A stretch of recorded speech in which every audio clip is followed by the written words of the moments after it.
Order. I make a motion, we approve the minutes from the April 29th, 2025 meeting. Second.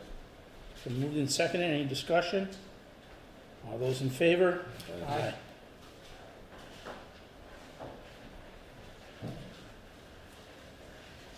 Is there anybody that wants to make a public address to the board tonight?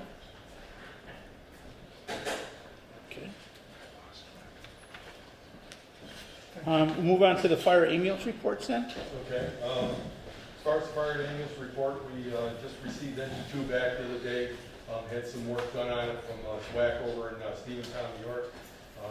They said the truck actually is in pretty good shape, and we had a leak on the pump that they repaired, and that came in actually at a reasonably very good price for what they did for it. The ambulance report is, I'd like to tell you that as of the middle of June, we are over 1,000 calls. So right now we're on a pace for probably about 2,000 to 2,200 calls this year, and most of them obviously medical. And I believe we're almost 75 to 100 mutual aid calls so far. So we're very, very busy on that. And I've looked at the policies that Charlotte had put out to you. Do you have any issues or questions or anything on that? I don't have any at this time, Mike. No. Okay. Yeah. Okay. All right. I believe what we do is with Charlotte here at the next meeting. She's on vacation. We can probably deal with that then. Yeah, that's fine. That work? All right. Yep. We did have a personnel change. We had one of our paramedics had left to move on to other place, and we hired full-time Ryan Foley. He's an EMT, and he's a great asset, and we look forward to everything he's going to give to us. So that's a good benefit for us. So, we got some recognition we want to make sure that we give kudos to. The first one is going to be for Owen Hoffman.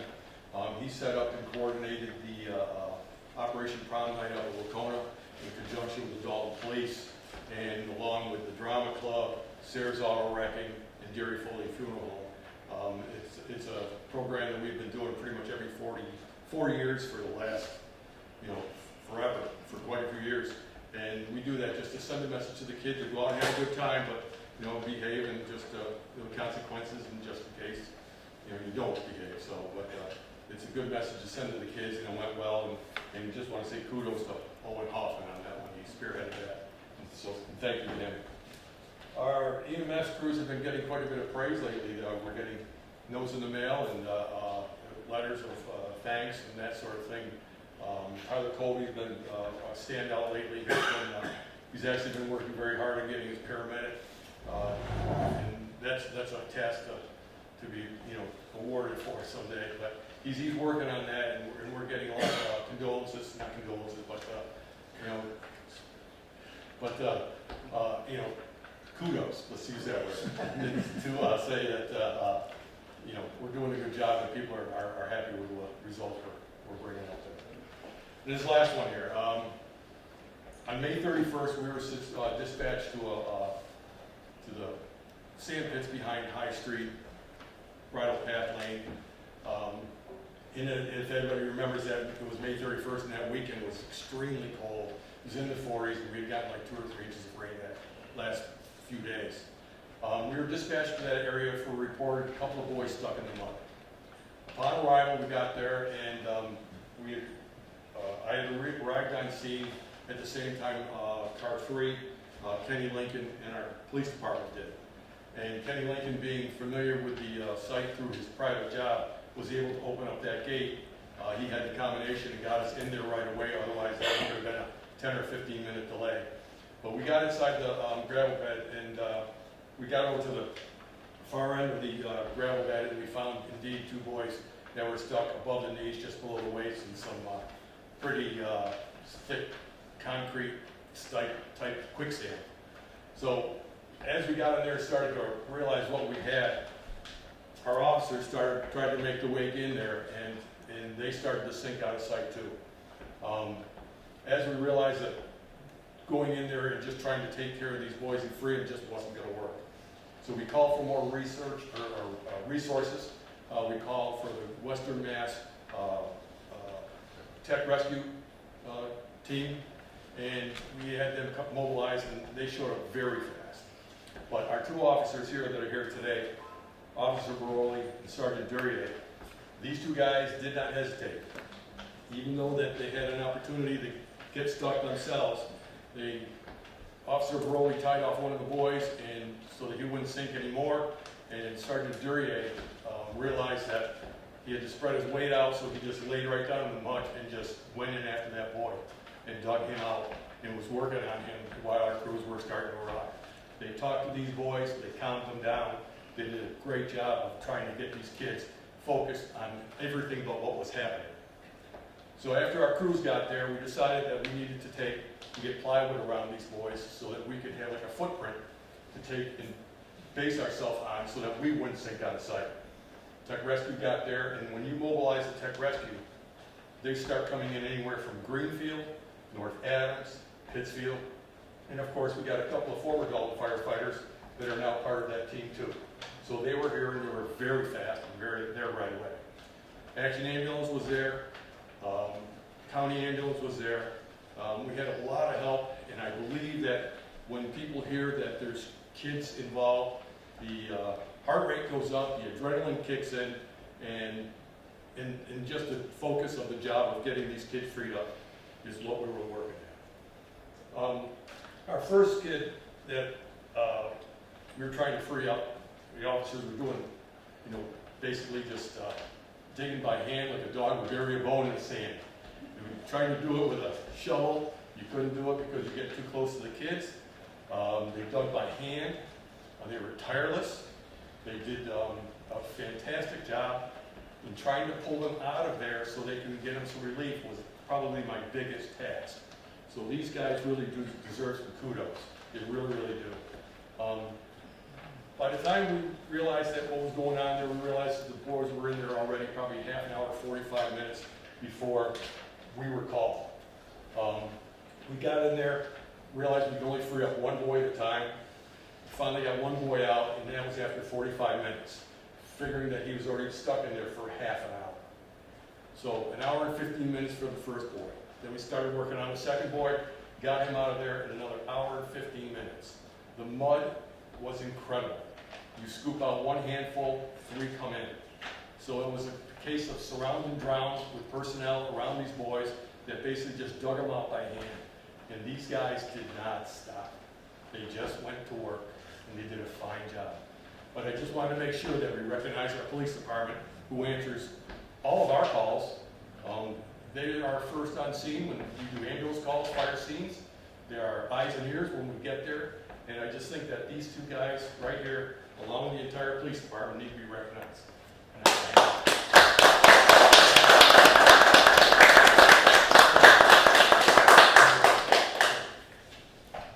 you. You'd like to say a few words? Go ahead. He's gonna run out the You door. talk to everybody else.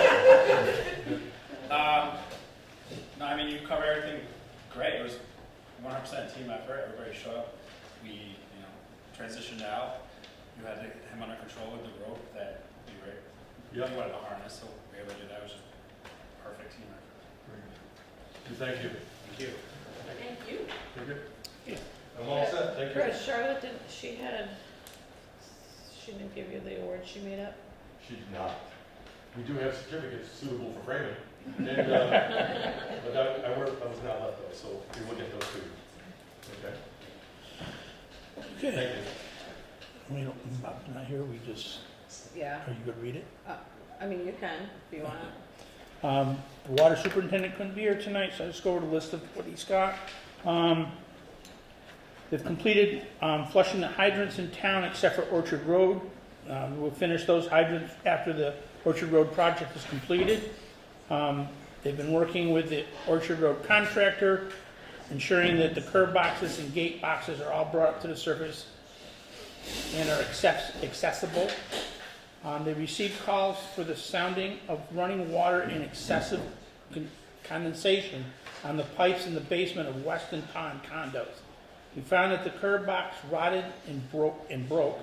We were unable to test whether the problem lay On our side or theirs, we repaired the curb box and rod, and it was found that the problem was near their foundation.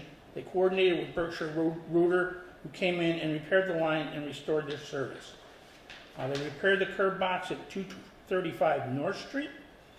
Also repaired the hydrant at Franklin Street, North Street, Meadow Drive, and raised the hydrant on Orchard Road and Judith Drive. They monitored the contractors when they were doing the sewer repairs in the vicinity of our water mains. Part of the ceiling at the Washington Mountain Pump Station fell in. A branch broke off a tree and poked a hole in the roof. They pulled a piece of wood out, put flashing over the hole. I'm looking into a contractor that repaired a hole. The gable vent at Washington Mountain Pump Station is falling apart. We built a new gable vent and installed it. We found a dead raccoon in the Washington Mountain Pump Station. It may have accessed the attic through the gable vent, fell through the hole in the ceiling and died due to lack of water or exhaust. I'm sorry. Couldn't get any water? That's what they disposed of him. We found a baby raccoon in the water. This is why he's not here. They found a baby raccoon in the Washington Mountain Pump Station. This must have been the spot. All right. Of the deceased. I told him he needed to give me more breakdown of stuff and not just see report. Okay. It's a report. It is.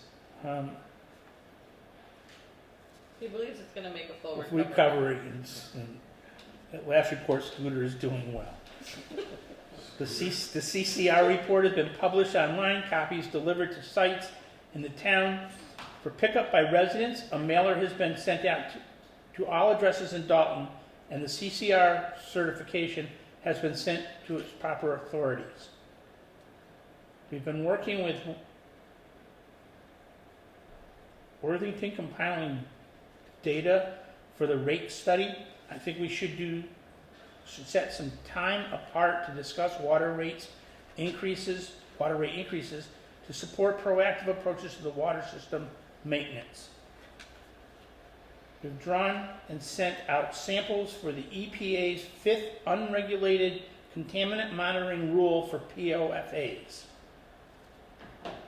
They patched the pavement at the winter water break section of North Street, Lake Street, and East Street. They located and blew out the gate boxes for Pomeroy Manor to get ready for the meter replacement. From April 19th through June 18th, we have received 84 dig safes for marking out. Installed a new water sampling station for Wacona Falls Road. One of the sample locations is no longer accessible. And we've been cutting grass and weed whacking at all stations. Yes? If I may add, they spent the last 2 days at the pump station on North Street. They've got a trench that goes from Bellarmini's house all the way to the pump station. They've been working in there. Okay. So they've been busy. Today Yes. was a tough day for them to be there digging and moving. So That's why Bob is not here this evening. probably, Yeah. he's probably exhausted. Good. All Go right, to the administration report. the balance for our April semi-annual water bills is just under $68,000. I will be processing shut-off notices this week for the water department to deliver on July 1st. I started my beginning trainings with Vadar. I've learned to create account numbers and enter budgets.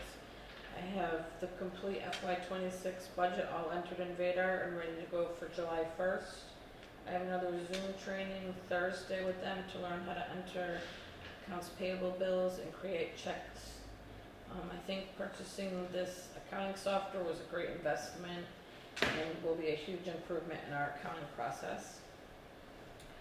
We finally had our free cash certified for FY24, which equaled a little over $90,000.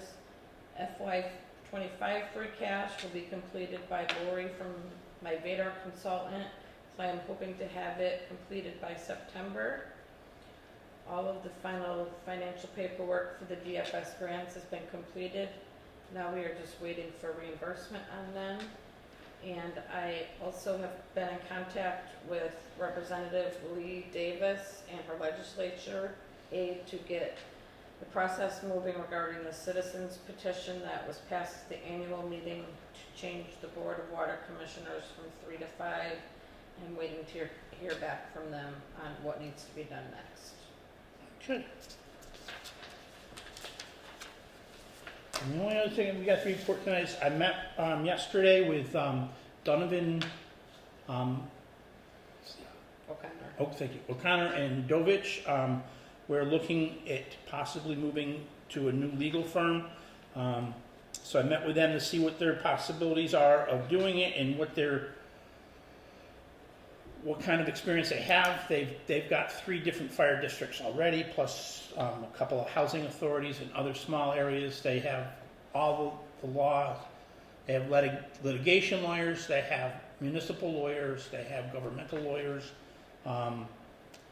So I think what we're going to do is have them come in next month just to sit down with the full board and have a discussion as far as the possibility of moving our business there. Question? Yes. What is it, if we're in limbo right now, what does it do with our litigation with the gentleman in New York? Is there any person monitoring? The litigation in New York is handled by a different firm. Oh, okay, very good, thank you. That we had to get a firm out of New York State. That's So she monitors that. okay, very good, Okay. thank you. On that note, he's still been paying monthly. He hasn't missed a payment, so Very good. it's very good. It's been Thank you for staying on top of that. about 6 payments now, so. All right. Any other business to bring in front of the board? Seeing none, I make a motion we adjourn. Second. I move in second. All those in favor? Aye. Thank you very much for coming.